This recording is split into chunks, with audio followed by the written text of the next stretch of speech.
Hello, and thanks for being with us on the New Leaf Show with Dr. Michael Laitman. Hello, Dr. Laitman. Hello, everyone. Hello, Tal Mandelbaum. Hello. And today we'd like to talk about destiny. We'd like to understand how can a person find his destiny in life in order to realize his full potential in life. Be with us. Tal, please. Yeah, many people are looking for their destiny. They get up in the morning and they feel that they can't keep doing the same things without really understanding who they are and discovering their true potential, their destiny. We know that from childhood, every child has a different inclination. Some are more inclined towards science, some towards sports, and so on. Every person really knows that he has special traits and qualities, and today people don't want to compromise. They want to find their true destiny, their true meaning in life. They feel that they're called upon to do something true, something great. And unfortunately, many people don't find their destiny. They feel unsatisfied, discontent, because finding your destiny and being happy are things that are very intertwined. And we'd like to ask, does everything in life, does everything in nature, does every person have a destiny of their own? What is the destiny of any beast? Animals, you mean? Yeah. Any living being. We know that every animal in nature has its role. There is symbiosis, there are bees that have a special role, meaning nature depends on all of its parts. Meaning that everyone lives in order to support themselves, sustain themselves, and multiply. But they also have a role. People don't know about their role. This is how it is. This is how people lived for thousands of years, for hundreds of thousands of years. And all in all, they didn't really ask questions. But this is life. I'm alive. That's it. My father was a farmer. I'll be a farmer. My father's a blacksmith. I'll be a blacksmith. And so on. Meaning there was no question, not in terms of a person's profession, in terms of where am I going to live, how am I going to live. Everything was clear. Suddenly in the 20th or even in the 19th century, but especially in the 20th century, started this entire balagan, this big mess. It's unclear what's going on. People want to change professions. Industry began. So people disconnected from their rural life and they started moving, heading towards the cities, factories. Scientists started to discover different phenomena, universities, and so on. A completely new life. We went into this, and then the problem began.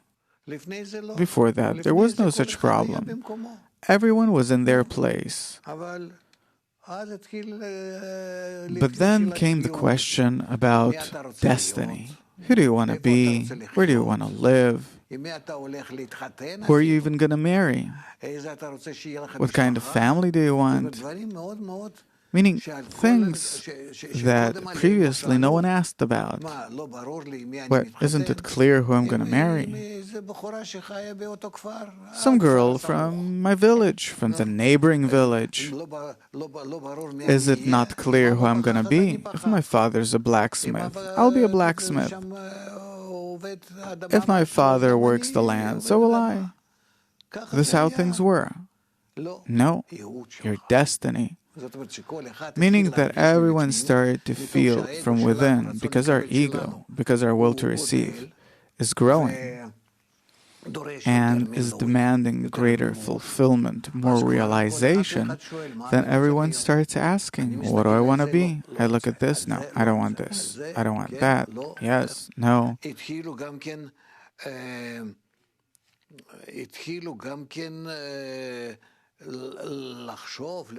Also, today, you have different tests.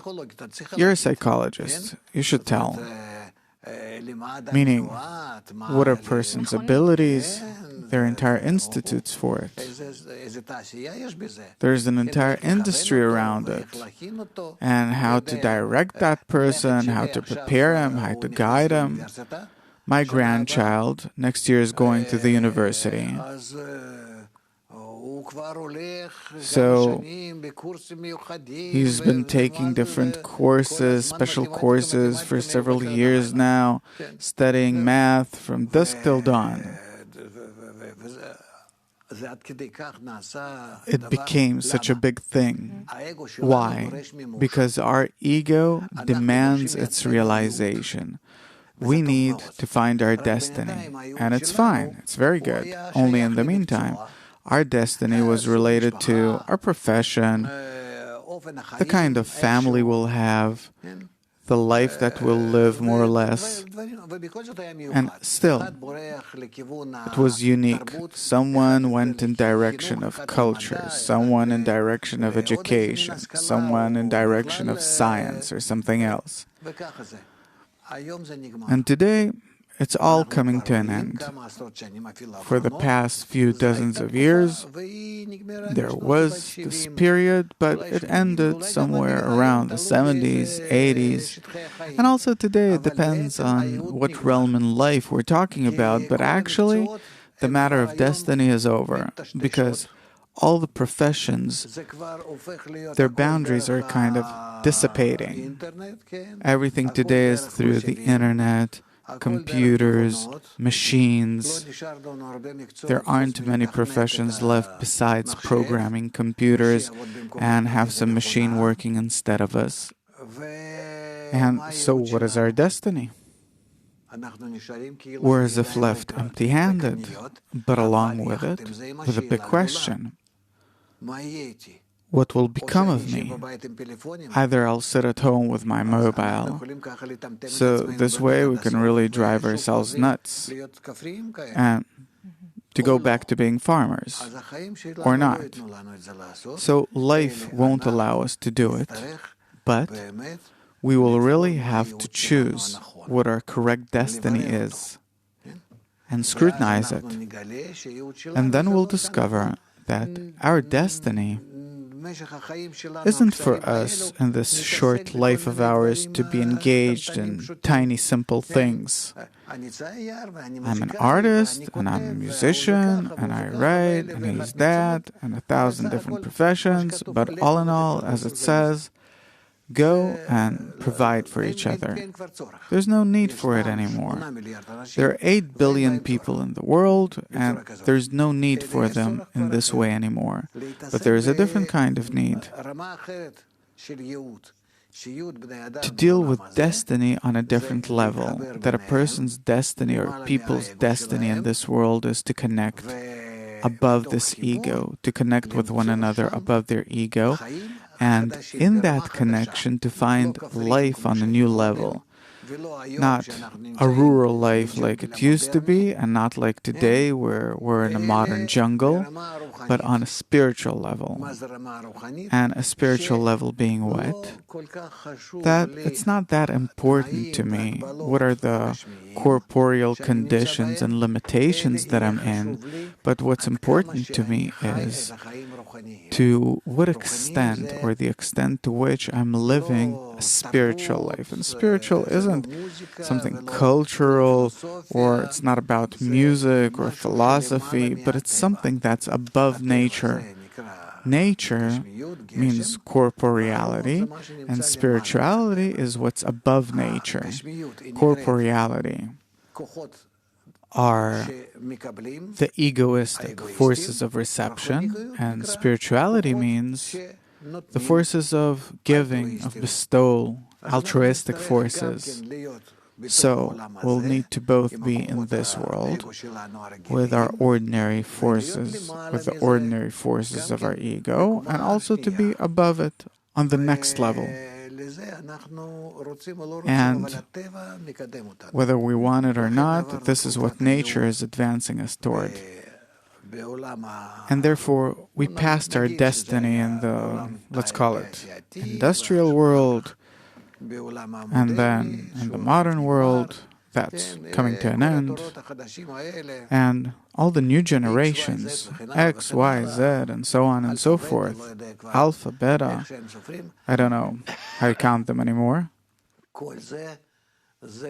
All this is already a generation that has no destiny within the boundaries or framework of this world.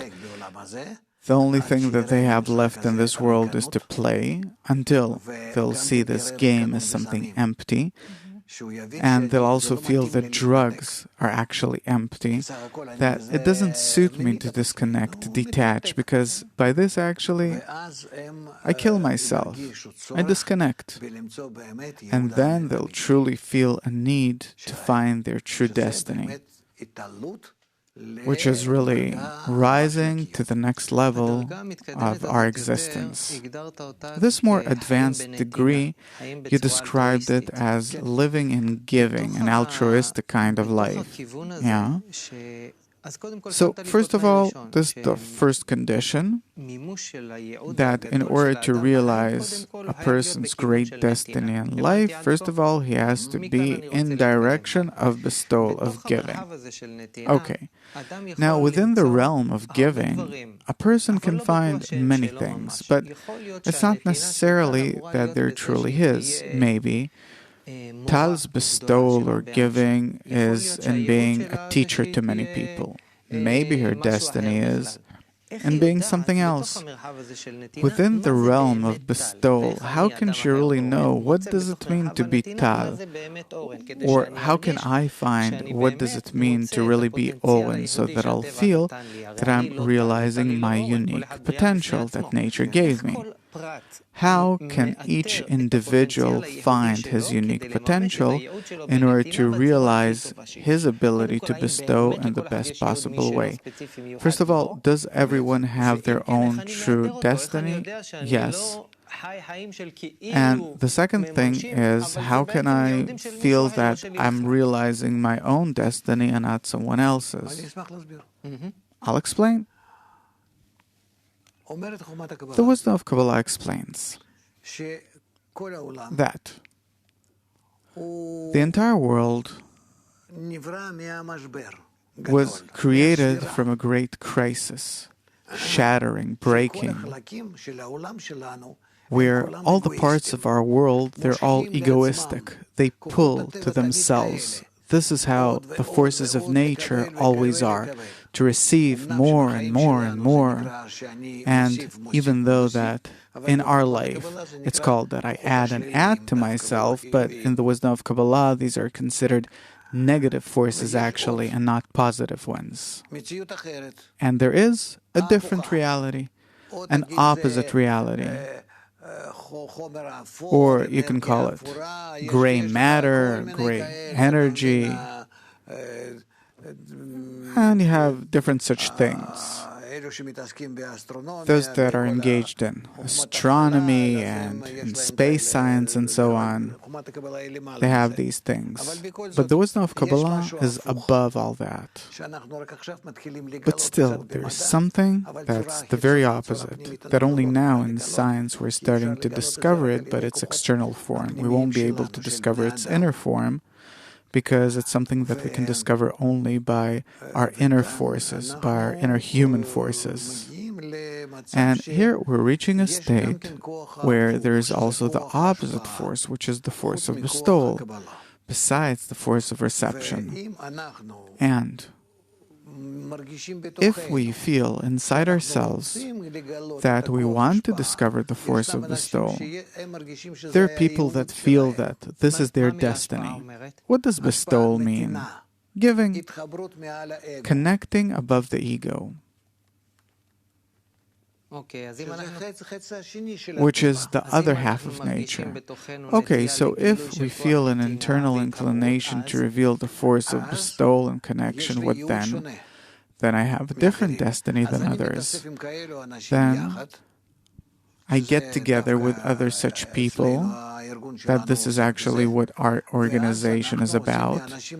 And then we connect these people, and in a connection that isn't based on the forces of reception, but on the forces of bestowal, where people wish to achieve bestowal, to come out of their ego, to rise above it, because inside my ego, I'm locked in on the animate level, like an animal. I'm all the time thinking about how to receive, and my entire life is only about how can I feel a bit better. Once we rise a bit above this and start seeing our life not from within this body, but that I'll see my life from above my body. What can things be like then if I see it from above the body, from outside of the body?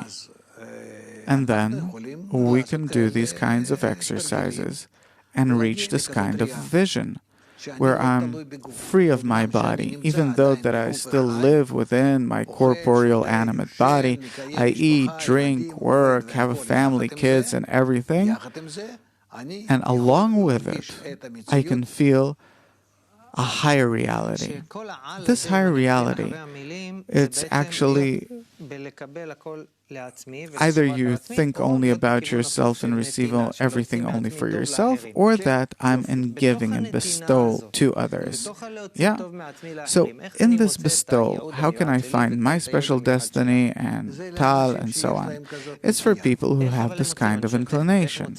My question is, how do they find it?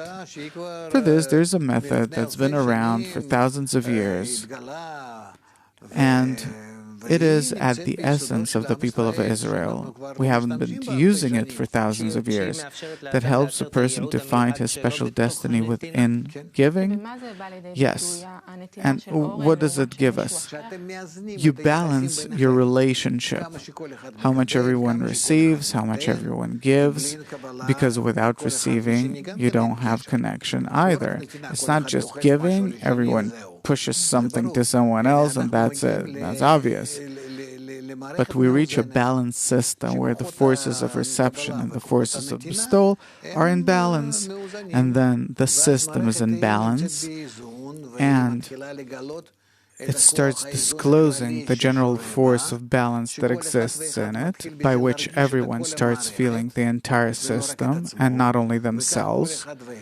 And then people come closer and closer together in mutuality in such a way where everyone loses their sense of self.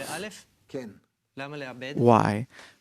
Because instead of that, a person feels the entire system as his own. A mom in her family, she feels that she loses her sense of self just a bit. She's like inside the entire family. Through devotion? Yeah, through devotion. And then she like expands. I am my entire family. Right. So when a person realizes himself in direction of bestowal, he comes out of his small little boundaries and opens up like a mom to her entire family. This is how we are towards the entire world. If a person starts aspiring and working in this direction, he starts feeling what his special destiny in the giving is. Yes. And then I find my special destiny and Tal finds hers, and no one stands in the way of anyone else, and everyone has an entire world. Paulo Coelho said that if a person wants to find his destiny, the entire universe comes to his help. Is it really so, or is it only a metaphor? It's really so. How can a person feel that the universe is helping him? How? He should start advancing toward the universe and see how the universe is coming to his help. How can we see that and what? In giving. That you want to benefit everyone, that this is how you want to think about everyone, you want to connect with everyone, then you'll feel how it's all headed in your favor, for your sake. Does a person's bestowal have an expression not only in the unseen hidden realm, but also in the revealed corporeal realm? No, it's all a matter of feeling. You're a psychologist. Where can you see it? You can't pick it up by different devices. In society, you can. There's a phenomenon that lately I met many people. They had a career, made lots of money, status, and everything, as if everything was perfect. And then they felt that they're not realizing themselves. And they left. Very good positions, money, and so on. And start doing things where maybe they make much less money, but they feel that they're realizing themselves. Many people around the age of 40 leave high-tech. They work there for 15, 20 years. Everything's fine, but they feel that it can't be that this is what life's all about. For example, I met a few guys that went to launch a new startup, the idea of which is to create something good in the world, without getting into details because there are many such startups, but they as if left a world that's all organized and good, and they went to build something from scratch. Why? Because they want to do good. They don't know whether they'll succeed or not. No one pays them for it. Maybe they'll succeed and make money, but they're not doing it for money. They feel that with all the knowledge that they've acquired in programming and so on, you can build destructive things, you can build good things. They went in the direction of education to help kids develop. What does it mean in regard to a person's destiny?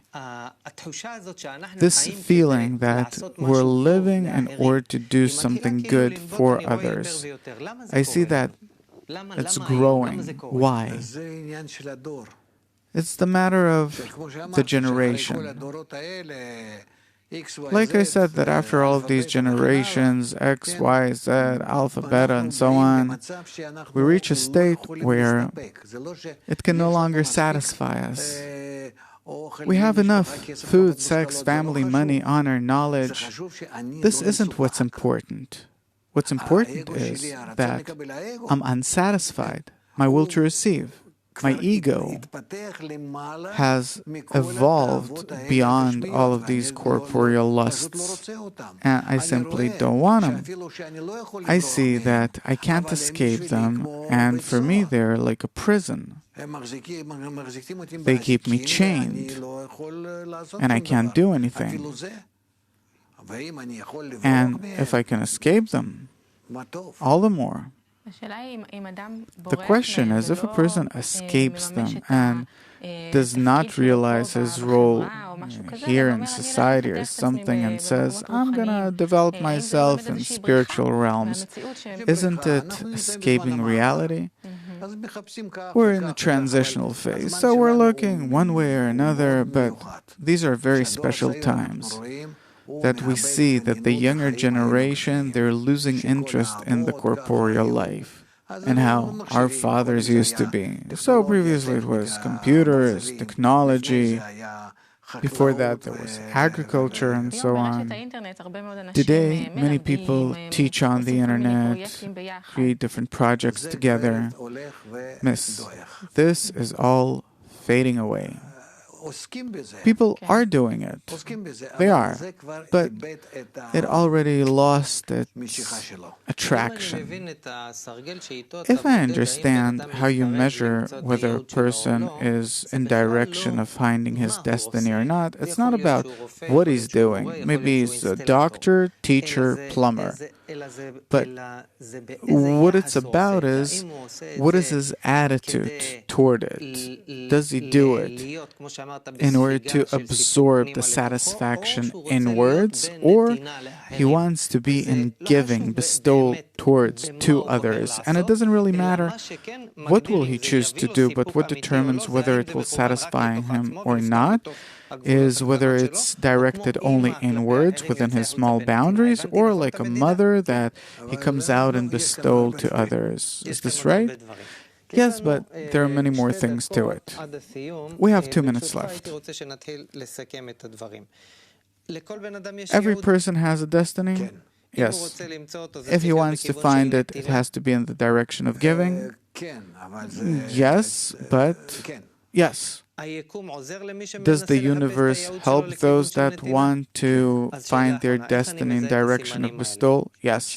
So how can I find these signs that the universe is giving me? You have to find a society that will help you do it. And what then? By finding your place in such a society that's correctly advancing toward the realization of the human degree in this world, which is a society of Kabbalists,